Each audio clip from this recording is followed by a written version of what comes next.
जय बजरंगबली बच्चों, welcome to rank holders. This is part 2 of chapter 3, that is pair of linear equations in two variables of class 10। Part 1 में आप सभी को पता है हमने क्या डिस्कस किया था, एक्सरसाइज नंबर 3.1। ठीक है, अब पार्ट 2 में आज हमें एक्सरसाइज 3.2 डिस्कस करने के लिए कुछ कंसेप्ट मैं आपको पहले बता देता हूँ। ठीक है, जैसा कि मैं आप सभी को ऑलरेडी बता चुका हूँ कि लीनियर इक्वेशंस की यानी कि linear pair of linear equation in two variables, linear equation in two variables की जनरल फॉर्म क्या होती है। जनरल फॉर्म में आप सभी को ऑलरेडी बता चुका हूँ। जनरल फॉर्म क्या होती है बेटा? जनरल फॉर्म हमारी होती है A X plus B Y plus C is equals to 0। ठीक है, जहाँ पर A B C are integers, यानी कि ए बी सी हमारे इंटीजर्स होते हैं, एक्स और वाई हमारे क्या होते हैं? वेरिएबल्स होते हैं। ये हमारी जनरल फॉर्म होती है, राइट।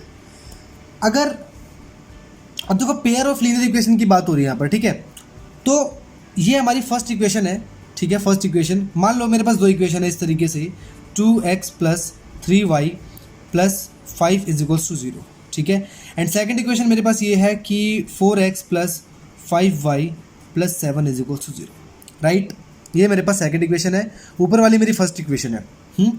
तो इस इक्वेशन को ना मैं इस तरीके से लिख सकता हूँ, अगर मैं कंपेयर, यानी कि अगर मैं कभी भी दो इक्वेशंस की जनरल फॉर्म लिखूंगा ना, ये तो मैंने एक की जनरल फॉर्म लिख दी, बात खत्म। अगर दो की मुझे लिखनी हो तो मैं कैसे लिखूंगा? a1x plus b1y plus c1 is equals to 0, a2x plus b2y plus c2 is equals to 0। ये मेरी सेकंड इक्वेशन हो गई, राइट। ठीक है, कभी भी जो दो इक्वेशन की अगर मुझे स्टैंडर्ड फॉर्म लिखनी हो तो मैं इस तरीके से लिखूंगा। अब कंपेयर करोगे ना आप इन दोनों इक्वेशंस में से, तो a1 की वैल्यू यहाँ पर क्या होगी? 2 होगी बच्चों। देखो x के साथ वाली नंबर a1 है हमारा, b1 की वैल्यू क्या होगी? 3 होगी, c1 की वैल्यू 5 होगी, है ना। तो ये आप इस तरीके से a1, b1 और c1 की वैल्यूज जो है ना वो फाइंड आउट कर सकते हो। अब ये मैं आपको क्यों बता रहा हूँ? क्योंकि अब हम कुछ कंसेप्ट पढ़ने वाले हैं। ठीक है, अब मैं आपको कुछ कंसेप्ट पढ़ाने वाला हूँ एक्सरसाइज 3.2 के लिए। तो उस कंसेप्ट में मैं आपको क्या बताने वाला हूँ बेटा? मैं आपको बताने वाला हूँ पैरेलल लाइंस। ठीक है, पैरेलल लाइंस और इंटरसेक्टिंग लाइंस,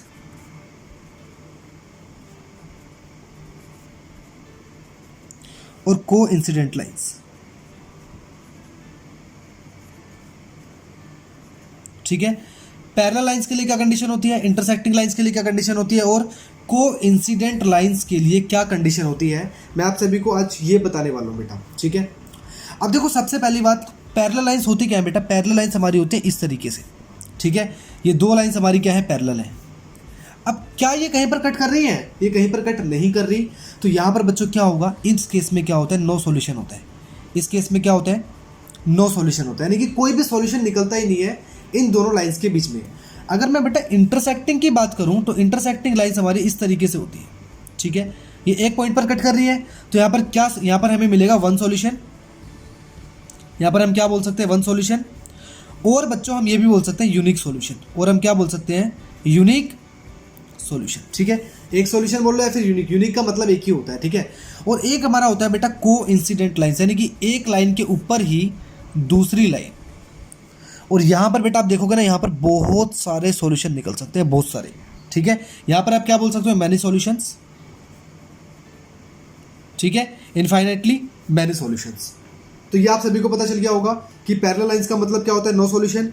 इंटरसेक्टिंग लाइंस का मतलब होता है वन सॉल्यूशन यानी फिर यूनिक सॉल्यूशन, और कोइंसिडेंट लाइन का मतलब होता है मैनी सॉल्यूशन। अब बेटा इनके लिए कंडीशन क्या होती है? बेटा इंटरसेक्टिंग लाइंस के लिए कंडीशन होती है a1 upon a2 is not equal to b1 upon b2। ठीक है, पैरेलल लाइन यानी कि नो सॉल्यूशन, नो सॉल्यूशन के लिए क्या कंडीशन होगी बच्चों? a1 upon a2 is equal to b1 upon b2 is not equal to c1 upon c2। यहाँ पर नो सॉल्यूशन होगा। और अगर मैनी सॉल्यूशन की बात की जाए ना बेटा, तो मैनी सॉल्यूशन के लिए कंडीशन होती है तीनों आपस में इक्वल होंगे। तीनों आपस में क्या होंगे बच्चों? इक्वल होंगे। ठीक है, ये आपस में इक्वल होंगे। इतना आप सभी को समझ में आ गया होगा कि पैरेलल लाइंस मतलब नो सॉल्यूशन, उसके लिए कंडीशन ये होती है। इंटरसेक्टिंग लाइंस यानी कि वन सॉल्यूशन, उसके लिए कंडीशन ये होती है। और को इंसिडेंट लाइंस यानी कि मैनी सॉल्यूशन, और उसके लिए कंडीशन बच्चों ये होती है। अब ये कंडीशन हम किस तरीके से अप्लाई करेंगे वो आगे हम सीखेंगे, राइट। अभी हमें क्या करना है? अभी हमें सिर्फ ये देखना है। अब एक चीज़ मैं आपको और बता देता हूँ बेटा कि पैरेलल लाइंस अगर कहीं पर ये कंडीशन सेटिस्फाई करेगी यानी कि कोई भी सॉल्यूशन नहीं निकलेगा, तो उस सिचुएशन को हम क्या बोलते हैं? उस सिचुएशन को हम बोलते हैं इनकंसिस्टेंट। इनकंसिस्टेंट, ठीक है। और अगर सॉल्यूशन निकलेगा तो हम क्या बोलेंगे? कंसिस्टेंट। क्या बोलेंगे हम? कंसिस्टेंट। कंसिस्टेंट बोलेंगे, ठीक है। इतना सभी को क्लियर हो गया होगा, ठीक है ना। अगर एक, चाहे बेटा एक सॉल्यूशन निकले चाहे बहुत सारे सॉल्यूशन निकले, सिचुएशन क्या होगी? कंसिस्टेंट होगी, राइट। अब ये कंडीशन मैंने आपको बता दी है। अब इसके लिए हम क्वेश्चन किस तरीके से करेंगे, देखो। मान लो मेरे पास ये क्वेश्चन गिवन है इस तरीके से। मेरे पास एक क्वेश्चन गिवन है, ये मेरे पास है पेयर ऑफ लाइन्स गिवन है 2x + 3y + 7 = 0। एंड दूसरा पेयर मेरे पास क्या गिवन है बेटा? मेरे पास गिवन है 3x + 4y + 8 = 0, ठीक है। अब आपके पास क्वेश्चन ये है कि ये दोनों जो पेयर ऑफ लाइन्स है, ये यानी कि जो पेयर है लाइन्स का, दिस पेयर ऑफ लाइन्स, क्या ये पैरेलल लाइन्स का पेयर है, या ये इंटरसेक्टिंग लाइन्स का पेयर है, या फिर ये कोइंसिडेंट लाइन्स का पेयर है? तो बेटा सबसे पहले आप a1 की वैल्यू यहाँ पर निकाल लो, 2 है, b1 की वैल्यू 3 है, और c1 की वैल्यू कितनी बच्चों? 7 है, ठीक है। टेंशन मत लेना, अभी अच्छे तरीके से करेंगे, मैं बेसिक आपको बस ये बता रहा हूँ। अभी a2 की वैल्यू यहाँ पर बेटा 3 हो जाएगी, b2 की वैल्यू यहाँ पर 4 हो जाएगी, और c2 की वैल्यू यहाँ पर बच्चों 8 हो जाएगी। अब आप चेक करो a1/a2 चेक करो बेटा, a1/a2 कितना निकल? 2/3 निकल गया। b1/b2 चेक करो बेटा, b1/b2 निकल गया 3/4। तो a1/a2 is not equal to b1/b2। अगर बच्चों ये दोनों आपस में इक्वल मिलेंगे तभी हमें c1 c2 को आगे बढ़ना है। अगर ये दोनों इक्वल नहीं मिल रहे तो हमें यहीं तक छोड़ देना, आगे बढ़ना ही नहीं है, राइट। अब यहाँ पर ये आपका अभी कौन सी कंडीशन है? देखो ये कंडीशन है ये वाली, यानी कि जो ये लाइंस का पेयर है ना, ये इंटरसेक्टिंग लाइंस का पेयर है। और यहाँ पर कितने सॉल्यूशन होंगे बेटा? यहाँ पर इन दोनों लाइंस का एक सॉल्यूशन निकलेगा, यूनिक सॉल्यूशन निकलेगा। और ये पेयर जो है वो कंसिस्टेंट भी है, यानी कि इस क्वेश्चन में से 3 क्वेश्चन आपसे पूछ सकता है एग्जामिनर। पहला क्वेश्चन, क्या ये दोनों पेयर ऑफ लाइंस, मतलब ये दोनों पेयर ऑफ लाइंस कौन से हैं? पैरेलल लाइंस है, इंटरसेक्टिंग या फिर कोइंसिडेंट है, ठीक है। सेकंड क्वेश्चन, इन दोनों लाइंस के कितने सॉल्यूशन हैं? थर्ड क्वेश्चन, कि दोनों पेयर ऑफ लाइंस कंसिस्टेंट है या फिर इनकंसिस्टेंट है। ये 3 क्वेश्चन यहाँ से बेटा बन सकते हैं, ठीक है। ये मैंने आपको कंडीशन आपको समझा दी है। अब हम मूव करते हैं आगे क्वेश्चन की तरफ बेटा, ठीक है। एक्सरसाइज 3.2 की तरफ हम आगे मूव करेंगे। एक्सरसाइज 3.2, ठीक है। What is given in exercise 3.2? Exercise 3.2, right. देखो ये मैंने एनसीईआरटी ओपन कर लिया यहाँ पर। 3.2 में क्या गिवन है? देखो बेटा ये मेरे पास 3.2 एक्सरसाइज है, राइट। अभी फर्स्ट क्वेश्चन को थोड़ी देर के लिए हम साइड में रख रहे हैं, ठीक है। इसको बाद में सॉल्व करेंगे, क्योंकि जो कंसेप्ट मैंने आपको बताया ना, अभी वो सेकंड थर्ड फोर्थ क्वेश्चंस के लिए बताया मैंने, सेकंड थर्ड फोर्थ क्वेश्चन के लिए, राइट। तो बेटा देखो second question, on comparing the ratios a1/a2 b1/b2 c1/c2 find out whether the lines representing the following pair of linear equations intersect at a point, parallel और coincident. ये जो first pair है ये पैरेलल लाइंस का pair है, coincident का है, या फिर इंटरसेक्टिंग लाइंस का पेयर है। आपको ये बताना है, तीनों पेयर्स आपको चेक करने हैं। तो मैं ना सेकंड क्वेश्चन का ये question number second first part में यहाँ पे नोट कर लेता हूँ। That is given 5x - 4y + 8 = 0। And second pair में पास क्या गिवन है बेटा? 7x + 6y - 9 = 0, ठीक है। तो बच्चों पहले आप यहाँ पे चेक करो, हेयर a1 की वैल्यू क्या है बेटा? a1 की वैल्यू यहाँ पर 5 है, फर्स्ट इक्वेशन है ना। b1 की वैल्यू यहाँ पर कितनी है? -4 होगी। अब बच्चे बोलेंगे सर -4 क्यों होगी? क्योंकि बेटा स्टैंडर्ड फॉर्म में क्या होता है? ax + by + c। c1 की वैल्यू यहाँ पर बच्चों होगी 8, a2 की वैल्यू यहाँ पर बच्चों कितनी होगी? 7, b2 की वैल्यू यहाँ पर कितनी होगी बच्चों? 6 होगी, और c2 की वैल्यू कितनी होगी बच्चों? 9 नहीं होगी, -9 होगी, क्योंकि यहाँ पर प्लस का साइन होता है स्टैंडर्ड फॉर्म में, ठीक है। अब आप a1/a2 का रेशो निकाल के देखो, a1/a2 का रेशो निकाल करके देखो बेटा, 5/7 निकल गया। अब आप b1/b2 का रेशो निकाल करके देखो बेटा, -4/6 है, यानी कि आप -2/3 बोल सकते हो इसको। तो यहाँ पर a1/a2 is not equal to b1/b2, therefore this pair of lines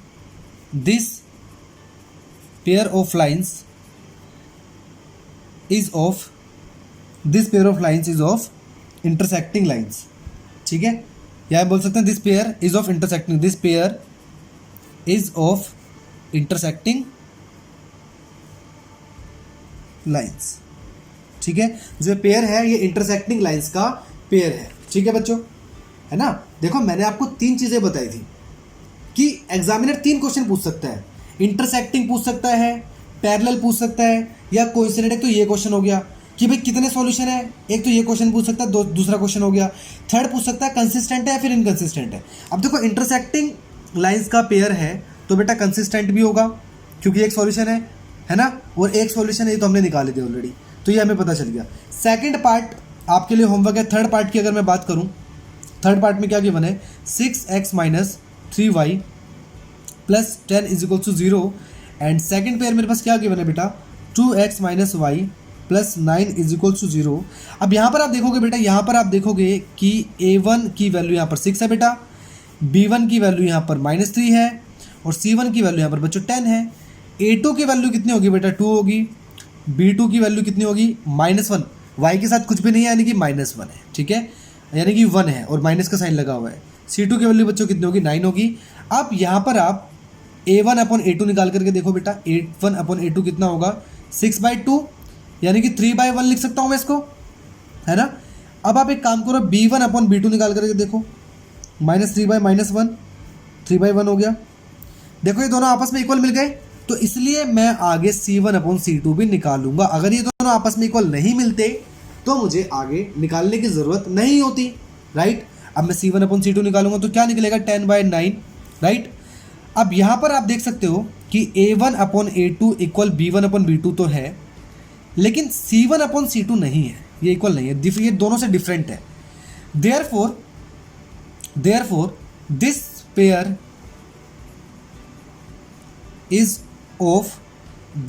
is of, but बताओ बेटा कौन सी सिचुएशन है ये नो सॉल्यूशन वाली सिचुएशन है। और नो सॉल्यूशन वाली सिचुएशन किसके लिए होती है, पैरेलल लाइंस के लिए। This pair is of parallel lines. ठीक है बेटा, ये पैरेलल लाइंस का हमारा केस आ गया। ठीक है, अगर ये तीनों आपस में इक्वल मिल जाते हैं तो हमारा क्या हो जाता है, वो कोइंसिडेंट लाइंस का हमारा केस हो जाता है, मैनी सॉल्यूशन वाला हमारा केस हो जाता है बच्चों। ठीक है, सेकंड पार्ट आपका होमवर्क है, आप खुद इसको ट्राई करोगे। अब थर्ड क्वेश्चन में देखते हैं कि थर्ड क्वेश्चन में क्या गिवन है। क्वेश्चन नंबर थर्ड में क्या गिवन है, क्वेश्चन नंबर थर्ड में भी देखो बेटा यही गिवन, देखो on comparing the ratios a1 upon a2, मतलब ये रेशियोज कंपेयर करो, find out whether the following pair of linear equations are consistent और इनकंसिस्टेंट। ठीक है, अब आपको बताना है कंसिस्टेंट है या फिर इनकंसिस्टेंट है। अभी तक आपने बताया था पैरेलल है या फिर कोइंसिडेंट है या फिर इंटरसेक्टिंग है, लेकिन अब आपको ये बताना है कि कंसिस्टेंट है या फिर इनकंसिस्टेंट है। तो कंसेप्ट हमारा वही रहेगा, आप चेक करो कि पैरेलल लाइन है या कोइंसिडेंट लाइन है या फिर इंटरसेक्टिंग लाइन है। ठीक है, तो वहाँ से आपको ये पता चल जाएगा। अगर देखो पैरेलल लाइन है तो नो सॉल्यूशन, अगर कोइंसिडेंट लाइन है तो मैनी सॉल्यूशन, और इंटरसेक्टिंग लाइन है तो 1 सॉल्यूशन। और बच्चों अगर एक सॉल्यूशन होगा तब भी हमारा कंसिस्टेंट होगा, बहुत सारे सॉल्यूशन हो गया यानी कि मैनी सॉल्यूशन वाली कंडीशन होगी तो भी हमारा कंसिस्टेंट होगा। सिर्फ नो सॉल्यूशन वाले केस में हमारा इनकंसिस्टेंट होता है। ठीक है, तो क्वेश्चन नंबर थर्ड का मैं बेटा थर्ड पार्ट ले लेता हूँ। ठीक है, बच्चों को अक्सर थर्ड पार्ट में दिक्कत आती है। 3/2x plus 5/3y is equals to 7। ठीक है, ये हमारा फर्स्ट पार्ट हो गया, फर्स्ट पेयर है, सॉरी फर्स्ट इक्वेशन है। Second equation 9x minus 10y is equals to 14। ठीक है, ये हमारी सेकंड इक्वेशन है। बेटा बाकी के क्वेश्चन ना आप इजीली कर सकते हो, कोई प्रॉब्लम वाली बात नहीं है, कंसेप्ट हमारा सेम रहेगा, बस आपको रेशियो चेक करने हैं। अब यहाँ पर आप a1 की वैल्यू निकालो, a1 की वैल्यू यहाँ से आप कितनी निकालो बेटा, 3/2 निकलेगी।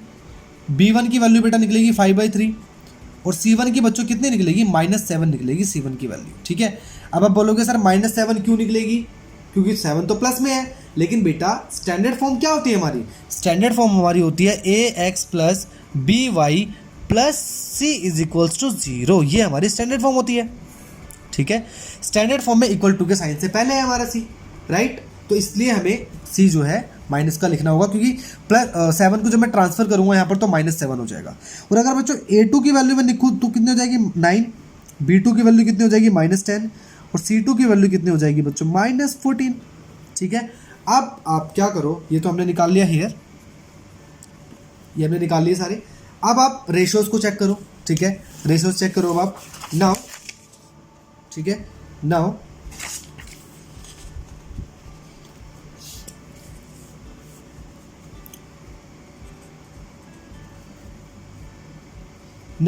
A1 अपॉन A2 आप निकालो। A1 अपॉन A2 कितना निकलेगा बेटा? A1 की वैल्यू क्या थी? 3/2 थी। 3/2 अपॉन A2 की वैल्यू कितनी है? A2 की वैल्यू है 9, ठीक है। तो कितना निकल जाएगा? 3/2 नीचे जाएगा, मल्टीप्लाई हो जाएगा तो 18 आ जाएगा, ये 1/6 मिल जाएगा, ठीक है। B1 अपॉन B2 निकाल के देखो। B1 अपॉन B2 कितना निकलेगा बेटा? 5/3 अपॉन -10 अपॉन -10, ठीक है। -10 ही था ना हमारा, -10 ही, ठीक है। B2 ये कितना निकल जाएगा बेटा? ये निकलेगा 5/3 नीचे आके मल्टीप्लाई हो जाएगा -30, यानी कि -1/6 में इसको बोल सकता हूँ। तो क्या है, दोनों आपस में इक्वल हुए?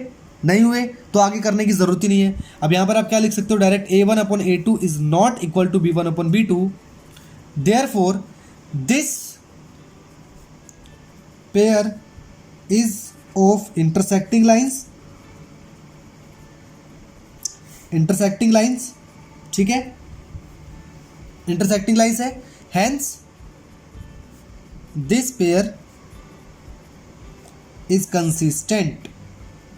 जितना क्वेश्चन में पूछा जाएगा ना उतना ही आपको बताना है, ठीक है। अभी क्वेश्चन में पहले वाले क्वेश्चन में सेकंड क्वेश्चन में ये पूछा गया था पैरेलल है, इंटरसेक्टिंग है, क्या है, तो आपने वहां तक बता देता।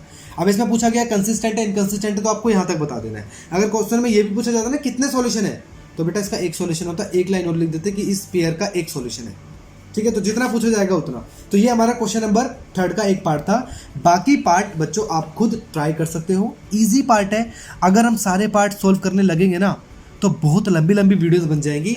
तो अगर क्वेश्चन टफ हो तो बात चलो समझ में आती है, लेकिन ये सारे इजी पार्ट है। कंसेप्ट मैं आपको ऑलरेडी बता चुका हूँ। आपको A1, A2, B2 और B1, C1, C2 इनकी वैल्यूज निकालनी है और रेशोज निकालने हैं। उसके बाद कंसेप्ट मेमोराइज करना है और उसके बाद कंडीशन देख करके आपको ये बताना है कि पैरेलल लाइन है, कोइंसिडेंट है या फिर इंटरसेक्टिंग लाइंस है, ठीक है बच्चों।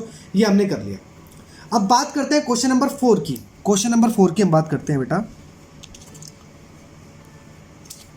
क्वेश्चन नंबर 4 की, क्योंकि पता है स्मार्ट स्टडी करनी है हमें, स्मार्ट स्टडी करनी है। ये नहीं है कि सारे पार्ट लगे पड़े हैं सोल्व करने हैं, ठीक है। ये आपको हर जगह मिल जाएगा, लेकिन आपको थोड़े बहुत एफर्ट अपने आप भी पुट करने हैं।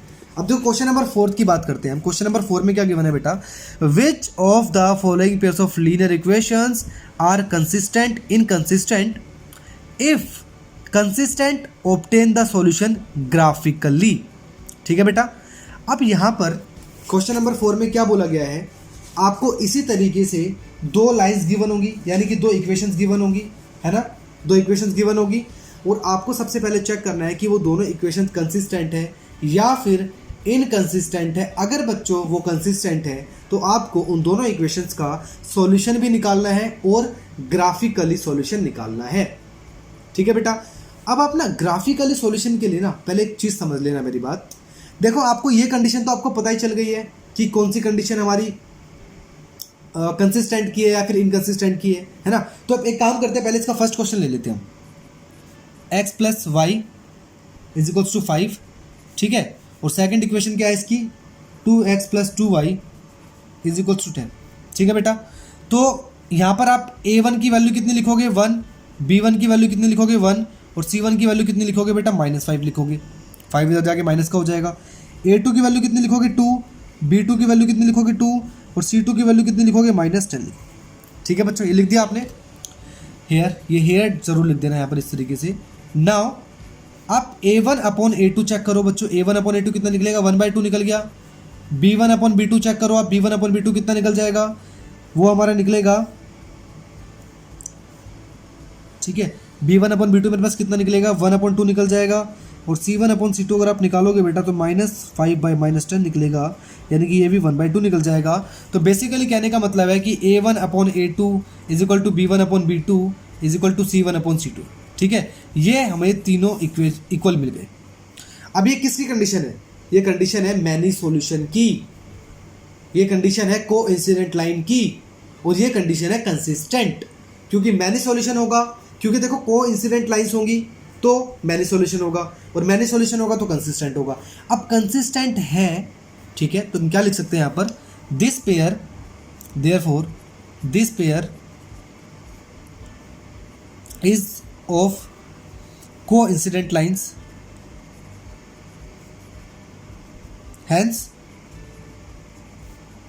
hence this is consistent। ठीक है, hence this pair is consistent लिख सकते हो, this is consistent, this pair is consistent लिख दो यहाँ पर, अच्छा रहेगा। hence this pair is consistent, ये मैंने लिख दिया, this pair is consistent। अब consistent है तो सॉल्यूशन निकालना पड़ेगा ग्राफिकली। अब बेटा एक बात हमेशा मेरी बात सुन लेना, अगर मैनी सॉल्यूशन हो ना, अब देखो यहाँ पर ये कंडीशन मैनी सॉल्यूशन वाली है, तो आप ग्राफिकली इसका सॉल्यूशन निकाल ही नहीं सकते, ठीक है ना। मतलब आप ये ग्राफ तो बनाओगे, ग्राफिकली सॉल्यूशन कैसे निकालोगे आप, आपको प्रॉपर वही ग्राफ बनाना पड़ेगा जैसे आप ग्राफ बनाते हो ऑलरेडी। तो ग्राफ बनाओगे, उसके बाद जब आप देखो, चलो मैं आपको ग्राफ ड्रॉ करके दिखाता हूँ, ठीक है। फर्स्ट इक्वेशन मेरे पास क्या है, x plus Y is equals to 5, ये मेरी फर्स्ट इक्वेशन है। और सेकंड इक्वेशन मेरे पास बच्चों क्या है, 2x plus 2y is equals to 10, ये मेरे पास सेकंड इक्वेशन, ठीक है। सो फॉर इक्वेशन नंबर 1 मैंने एक टेबल बनाई, ग्राफ तो आप इसी तरीके से बनाते हो ना, मैंने फर्स्ट इक्वेशन के लिए बेटा टेबल बना ली, x y, if x is equals to 0 then y कितना हो जाएगा बेटा, y हमारा 5 हो जाएगा, सिंपल सी बात है। देयरफॉर फर्स्ट पॉइंट मेरे पास कितना हो गया बेटा, फर्स्ट पॉइंट मेरे पास हो गया 0 5, x की वैल्यू 0, y की वैल्यू 5, ठीक है। अब सेकंड में आप क्या पुट कर दो, if y is equals to 0, अब y को आप 0 पुट कर दो, then x plus Y is equals to 5, तो x की वैल्यू कितनी निकल जाएगी, 5 निकल जाएगी। देयरफॉर सेकंड पॉइंट मेरा क्या निकल गया, 5 0 निकल गया, यानी कि x की वैल्यू 5, y की वैल्यू 0, ठीक है, मेरा सेकंड पॉइंट निकल गया। बेटा ग्राफिकली सॉल्यूशन के लिए कोई कुछ अलग से कोई स्ट्रैटेजी नहीं है, ठीक है, कुछ कॉम्प्लिकेशन नहीं है, बस आपको ग्राफ बनाना होता है, बात खत्म। अब कैसे सॉल्यूशन निकालेंगे वो आपको मैं आगे बताऊंगा, पहले आप ग्राफ निकालो, ठीक है। और मैंने सॉल्यूशन पहले ग्राफ ही बना लेते हैं, ठीक है। ये देखो सेकंड पॉइंट निकल गया। अब हम बात करते हैं सेकंड इक्वेशन के लिए। Now for equation number second, ठीक है, फॉर इक्वेशन सेकंड,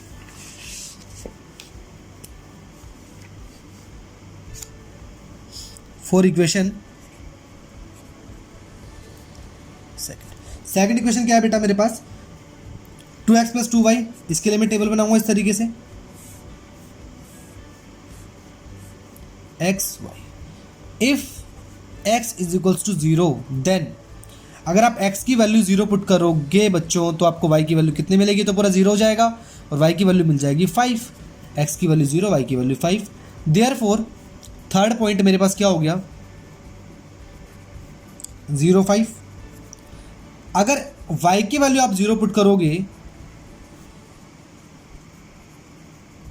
तो x की वैल्यू 5 मिल जाएगी, पुट करके देख लेना है, पूरा 0 हो जाएगा, y की वैल्यू 0, x की वैल्यू 5। देयरफॉर फोर्थ पॉइंट मेरे पास कितना हो गया, देयरफॉर फोर्थ पॉइंट मेरे पास हो गया बेटा 5 0, ठीक है। अब आप इसका ग्राफ बना दो, ये ग्राफ बना दो इसका, ठीक है। आपको ऐसे नहीं बनाना, प्रॉपर ग्राफ पेपर पे बनाना है आपको, ये मैं तो रफ फिगर बना रहा हूँ यहाँ पर, ठीक है। अब देखो ये 0 हो गया, 1 2 3 4, 1 2 3 4, और ये 5 हो गया, ठीक है। और यहाँ पर मैं ले लेता हूँ 5। फर्स्ट पॉइंट देखो बेटा, फर्स्ट पॉइंट हमारा क्या था, 0 5 था, first point 0 5, second point 5 0, first point 0 5, ठीक है, यानी कि x 0 y 5, ये मेरा फर्स्ट पॉइंट हो गया 0 5, ठीक है। सेकंड पॉइंट क्या था, 5 0, यानी कि x की वैल्यू 5, y की वैल्यू 0, ये मेरा सेकंड पॉइंट था 5 0, ठीक है। अब स्केल से इन दोनों पॉइंट्स को आप मिला दो इस तरीके से, ठीक है, मिला दिया।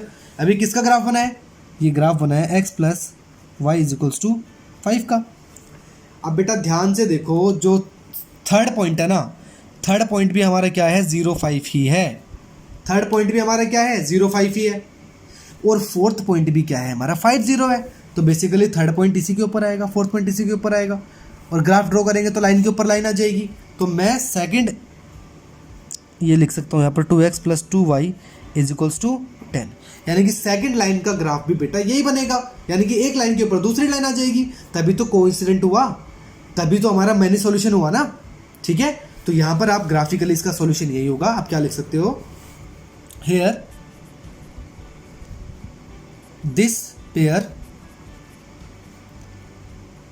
This pair of lines have many solution, बात खत्म, इतना ही लिखना है आपको। ठीक है बेटा, ठीक है ना। देखो, दो ग्राफिकली सॉल्यूशन के लिए दो कंडीशन होगी, या तो मैनी सॉल्यूशन या फिर वन सॉल्यूशन, क्योंकि नो सॉल्यूशन वाला केस हमारा क्या होगा, इनकंसिस्टेंट होगा। इनकंसिस्टेंट के लिए सॉल्यूशन निकालना ही नहीं है, तो कंसिस्टेंट के लिए निकालना है। और कंसिस्टेंट में हमें दो बातें याद रखनी है बस, या तो मैनी सॉल्यूशन या फिर वन सॉल्यूशन। मैनी सॉल्यूशन के लिए हमेशा ग्राफ ऐसे ही बनेगा, एक लाइन के ऊपर दूसरी लाइन आ जाएगी बेटा, एक लाइन के ऊपर हमेशा दूसरी लाइन आ जाएगी। ठीक है, और एक सॉल्यूशन वाली यानी कि इंटरसेक्टिंग लाइंस के लिए क्या ग्राफ बनेगा और उसका हम ग्राफिकली सॉल्यूशन कैसे निकालेंगे वो देखते हैं। सेकंड पार्ट देखते हैं इसका। सेकंड पार्ट में क्या गिवन है, सेकंड पार्ट किस तरीके से करना है हमको। सेकंड पार्ट गिवन है x minus Y is equals to 8। ठीक है, और दूसरी इक्वेशन गिवन है 3x minus 3y is equals to 16। a1 की बेटा यहाँ पर आप पहले a1 की वैल्यू, b1 की वैल्यू और c1 की वैल्यू लिखो। c1 की वैल्यू बेटा -8 है, सॉरी। ठीक है, a2 की वैल्यू लिखो, b2 की वैल्यू लिखो और c2 की वैल्यू लिखो। ठीक है, तो आप पहले चेक करो, a1 अपॉन a2 निकालो यहाँ पर a1 अपॉन 1/3 निकलेगा, b1 अपॉन b2 कितना निकलेगा बेटा -3 यानी कि 1/3 निकल जाएगा। और c1 अपॉन c2 अगर आप निकालोगे तो कितना निकलेगा, c1 अपॉन c2 निकलेगा -8/-16 यानी कि 1/2 निकल जाएगा। तो बेसिकली बच्चों मैं क्या बोल सकता हूँ, a1 upon a2 is equal to b1 upon b2 is not equal to c1 upon c2। ठीक है, तो ये हमारा देयरफॉर ये कौन सी कंडीशन होती है, ये कंडीशन होती है बेटा हमारी नो सॉल्यूशन वाली। नो सॉल्यूशन यानी कि पैरेलल लाइंस, यानी कि this pair is of parallel lines hence this pair is inconsistent, क्योंकि कोई सॉल्यूशन नहीं निकलेगा, इसका मतलब इनकंसिस्टेंट। ठीक है, क्या लिख सकते हो आप, hence this pair is inconsistent. और इनकंसिस्टेंट पे तो हमें सॉल्यूशन निकालना ही नहीं है, बात खत्म। अब थर्ड पार्ट की बात करते हैं। थर्ड पार्ट में क्या गिवन है, 2x plus Y minus 6 is equals to 0। This is first equation. And what is second equation, second equation हमारे पास क्या गिवन है, सेकंड इक्वेशन मेरे पास गिवन है बच्चों 4x minus 2y minus 4 is equals to 0, right.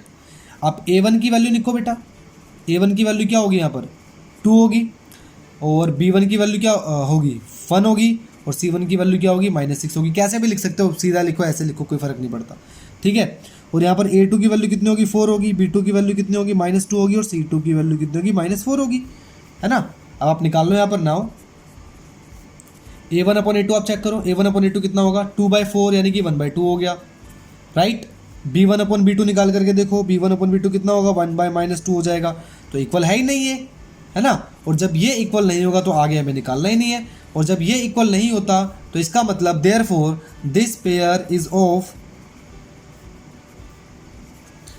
Intersecting lines, this pair is of intersecting lines, यानी कि एक सॉल्यूशन यानी कि कंसिस्टेंट। सॉल्यूशन एक हो या मैनी हो, कंसिस्टेंट होता है। Hence this pair is consistent. अब क्योंकि ये पेयर कंसिस्टेंट है तो यहां पर सॉल्यूशन निकालना है। अब बेटा ध्यान से सुनना मेरी बात, है ना। कंसिस्टेंट में दो कंडीशन बता रखी है, मैनी सॉल्यूशन और एक सॉल्यूशन। तो मैनी सॉल्यूशन में जैसे पहले हमने किया था, एक लाइन के ऊपर दूसरी लाइन आ जाएगी, और लास्ट में आप क्या लिखोगे कि इन दोनों लाइंस का मैनी सॉल्यूशन है, बात खत्म। लेकिन इनकंसिस्टेंट में, सॉरी इसमें इंटरसेक्टिंग लाइंस में एक सॉल्यूशन निकलता है, और वो तो आप इजीली निकाल सकते हो। ठीक है, अब इसका आप निकालो, कैसे निकालोगे? देखो सबसे पहली बात, फर्स्ट इक्वेशन मेरे पास है 2x plus Y minus 6 is equal to 0, this is first equation. And what is second equation? 4x minus 2y minus 4 is equal to 0, this is our second equation, right. अब आप table बनाओ for equation number first, for equation first आप table बना लो first equation के लिए, जैसे आप यूजुअली टेबल बनाते हो, ग्राफ बनाते हो। ग्राफ ड्रॉ करना है ग्राफिकली सॉल्यूशन के लिए, सबसे पहले तो बात खत्म, वही हमारा प्रोसीजर है ग्राफिकली। अब अगर x की वैल्यू आप 0 पुट करोगे, if x is equal to 0 then 2x plus Y minus 6 is equal to 0, ये हमारा 0 हो जाएगा पूरा। x के प्लेस पर 0 पुट करेंगे और y की वैल्यू कितनी आ जाएगी? 6 आ जाएगी, यानी कि x की वैल्यू 0 पे y की वैल्यू 6। देयरफॉर फर्स्ट पॉइंट मेरे पास कितना आ गया बच्चों? फर्स्ट पॉइंट मेरे पास आ गया 0 6, ठीक है। अब बात करते हैं, अगर y की वैल्यू में 0 पुट कर दूंगा, ठीक है, then I will get 2x plus Y minus 6 is equal to 0, Y की वैल्यू 0, ये 0 हो जाएगा, 6 इधर जाके पॉजिटिव हो जाएगा, ठीक है, 6 इधर जाके पॉजिटिव हो जाएगा, तो 2 से तो x की वैल्यू बेसिकली मेरे पास 3 आ जाएगी। Therefore second point 3 and 0, 3 and 0, ठीक है। अब बेटा हम बात करेंगे किसकी? अब सेकंड इक्वेशन के लिए भी तो हमें टेबल बनानी होगी ना, ठीक है, तो सेकंड इक्वेशन के लिए टेबल बना लो।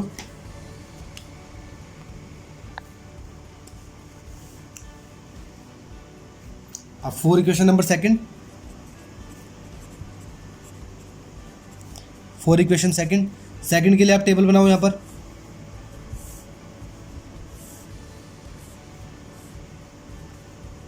ठीक है, अगर सेकंड इक्वेशन में x की वैल्यू में 0 पुट करूंगा, ठीक है, तो सेकंड इक्वेशन क्या है हमारी? सेकंड इक्वेशन है 4x minus 2y minus 4 is equal to 0, ठीक है। अगर x की वैल्यू में 0 पुट कर दूंगा यहाँ पर, ये पूरा 0 हो जाएगा, और y की वैल्यू कितनी निकल जाएगी? देखो ये आ जाके प्लस हो जाएगा, -2 इज इक्वल्स टू 4, और y की वैल्यू निकलेगी -2, यानी कि x की वैल्यू 0 पे y की वैल्यू -2। देयरफॉर थर्ड पॉइंट हमारा क्या हो गया बच्चों? देयरफॉर थर्ड पॉइंट या थर्ड कोऑर्डिनेट हम बोल सकते हैं 0 -2। अगर बेटा y की वैल्यू में 0 पुट कर देता हूँ ना, तो क्या हो जाएगा? मुझे क्या मिलेगा? ये 4x minus 2y minus 4 is equals to 0, y की वैल्यू 0 पुट कर दूंगा, 0 हो जाएगा, 4x ये इधर जाके 4 हो जाएगा, x की वैल्यू कितनी आ जाएगी? 1 आ जाएगी, यानी कि y की वैल्यू 0, x की वैल्यू 1, ठीक है, y की वैल्यू 0, x की वैल्यू 1। तो मैं लिख सकता हूँ देयरफॉर फोर्थ पॉइंट मेरे पास क्या हो जाएगा? 1 एंड 0। अब बेटा बना लो ग्राफ इसका, ये मैंने इसका एक ग्राफ ड्रॉ कर लिया है इस तरीके से, ठीक है, ये मैंने इसका इस तरीके से, ये x एक्सिस, ये y एक्सिस, ये x डैश एक्सिस और ये y डैश एक्सिस, ठीक है। अब यहाँ पे नंबरिंग कर लो आप, 1 2 3 4 5 6 7, 1 2 3 4 5 6 7 8, ठीक है। यहाँ पे -1 -2 -3 -4 -5 एंड -6, -1 -2 -3 -4 -5 -6 -7, ठीक है बेटा, ये हमने लिख लिया। अब फर्स्ट पॉइंट मेरे पास क्या है बेटा? मेरे पास फर्स्ट पॉइंट है 0 6, यानी कि x की वैल्यू 0, y की वैल्यू 6, ये मेरा मिल गया फर्स्ट पॉइंट 0 6। सेकंड पॉइंट है मेरे पास 3 0, यानी कि x की वैल्यू 3, y की वैल्यू 0, ये मुझे मिल गया सेकंड पॉइंट 3 0। अब आप इन दोनों पॉइंट्स को मिला दो, ठीक है, इन दोनों पॉइंट्स को आप एक बार मिला दो, मिला देते हैं इस तरीके से, ठीक है। ये ग्राफ किसका बना है बेटा? ये ग्राफ बना है फर्स्ट इक्वेशन का, यानी कि फर्स्ट इक्वेशन मेरे पास क्या है? 2x plus Y minus 6 is equals to 0, ठीक है। अब फोर्थ पॉइंट मेरे पास क्या है बेटा? मेरे पास फोर्थ पॉइंट है, थर्ड पॉइंट सॉरी, 0 -2, यानी कि x की वैल्यू 0, y की वैल्यू -2, x की वैल्यू 0, ठीक है, y की वैल्यू -2, ये मेरा मिल गया थर्ड पॉइंट 0 -2, ठीक है। और फोर्थ पॉइंट मेरे पास क्या है? 1 0, x की वैल्यू 1, y की वैल्यू 0, ये मुझे मिल गया इस तरीके से 1 0। अब इन दोनों पॉइंट्स को आप मिला दो इस तरीके से, ठीक है,